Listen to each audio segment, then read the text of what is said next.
Welcome to the life and story of Franklin D. Roosevelt, the recorded presentation where I, Vittoria Lenardi from Mr. Lotherstein's and Miss Block's Period 8 class, will discuss the presidency of one of America's greatest leaders, Franklin D. Roosevelt. Franklin originally fascinated me due to his connection to Theodore Roosevelt, who I had researched previously and found fascinating.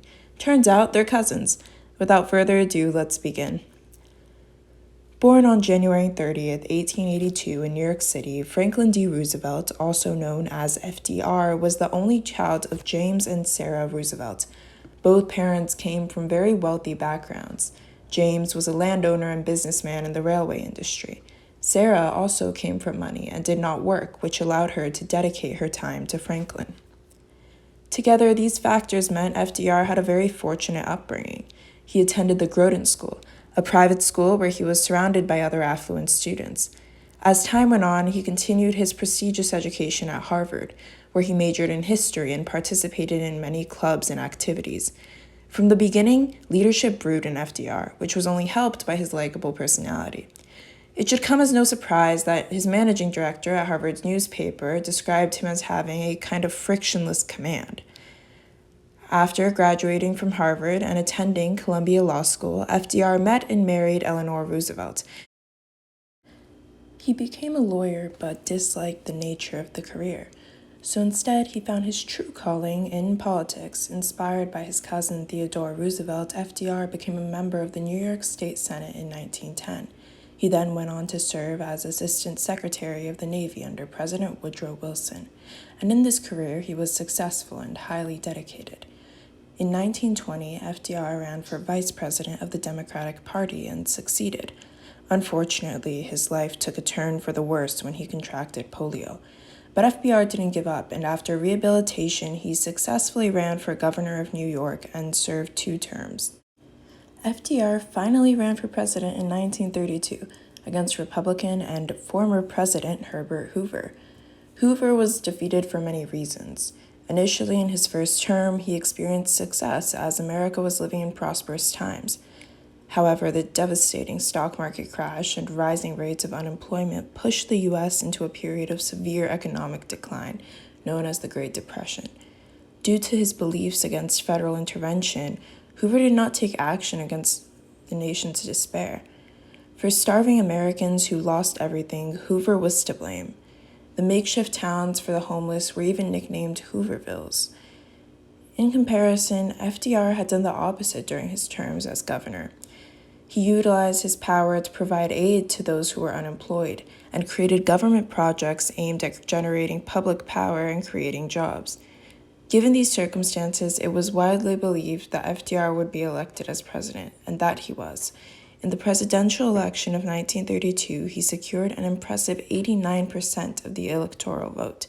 4 years later, he succeeded in his re-election, and his actions lifted the United States out of the Great Depression. In total, he served a record of 4 terms. FDR took many actions to combat the Great Depression, focusing on relief, recovery, and reform. These goals were successfully achieved through the New Deal, which was a series of programs aimed at getting the U.S. back on its economic feet. The first initiative was meant to lower unemployment rates through programs like the Civilian Conservation Corps and the Works Progress Administration, which created jobs by creating public infrastructure. Because people had lost everything in the Great Depression due to bank failures, the New Deal had to restore trust in banks. This was done through FDR's enactment of the Emergency Banking Act, and he also established Social Security, which provided benefits and age pensions as a safety net to vulnerable people. This includes older people and those with disabilities. These policies rebuilt America and were necessary to its recovery. In addition to domestic efforts, FDR made a significant impact on the world as it entered World War II. He played a crucial role in the downfall of Nazi Germany and helped create the United Nations to prevent future wars and maintain peace. But though Franklin was interested in preserving peace, he was also an advocate for freedom. In his famous For Freedom speech, he stated freedom of speech, freedom of worship, freedom from want, freedom from fear. This speech highlighted the values seen in the Declaration of Independence and reminded America of a time in uncertainty, the beginning of the U.S. involvement in World War II. While acknowledging FDR's positive actions, it is important to address the negative as well. After the U.S. became involved in World War II, there was a massive distrust of Germans and Japanese Americans. So after Pearl Harbor, FDR signed the Executive Order 9066, enabling the forced internment of Japanese Americans. Even more concerning was that this was done regardless of citizenship, time in the U.S., or birthplace. It fueled racism towards Asians that continues to present day and destroyed the lives of hardworking Asian American individuals and families. Speaking of long-term impacts, I recently spoke with a friend who prefers to remain anonymous, and they shared a personal experience about how FDR impacted them, which they realized after our conversation. When they mentioned moving to the U.S. and finding themselves living in affordable housing, there was a connection to FDR's New Deal programs.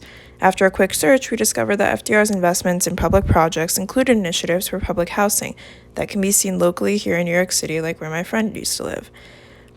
While on the topic of present day, FDR is in many ways similar to Obama. Both entered the office during economic recessions and worked to improve the lives of the everyday American. Obama's Affordable Care Act worked similarly to FDR's public projects, but instead of housing, Obamacare provides accessible health insurance. Both presidents shared a desire to help those in need.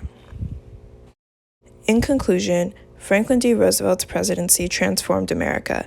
Despite his negative aspects, his policies allowed the nation to recover from the lowest economic point in its history and continue to shape society. We can all be a little bit more like Franklin and help those around us. For all the reasons above, if given the choice, I would have voted for FDR. I resonate with his desire to help those who need it and have taken initiatives to do so myself in the arts. I hope this presentation has opened your eyes to FDR, the man who changed America.